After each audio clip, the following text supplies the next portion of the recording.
What's new in Filmora 11.5? Let's find out. If I look a little bit different in this video, it is not because I got a new camera or lens, neither did I went for any sort of beauty treatment.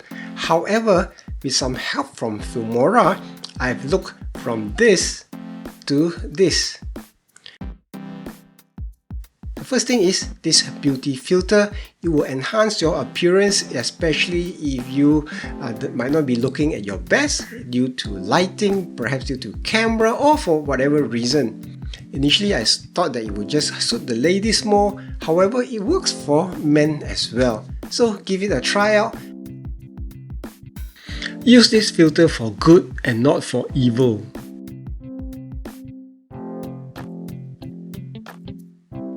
Next is the quick split mode. Not only does this allow you to split your videos quickly, you can scrub through your video to find the scenes that you want quickly and make the necessary cuts. By just hovering and moving your mouse with this quick split mode, you can see the scene exactly where you want it. Next is the ability to export anywhere on the timeline by setting in and out points. You can now divide a long video into small snippets so that you can post it to any of your social media platforms.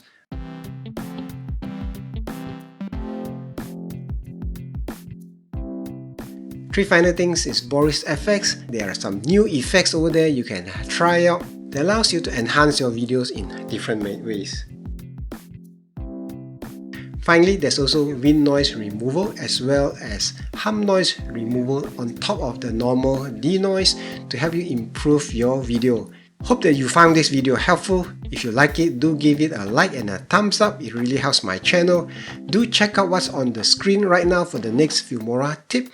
You can also check out the links in the description if you want to download and try Filmora and get my training on Filmora as well.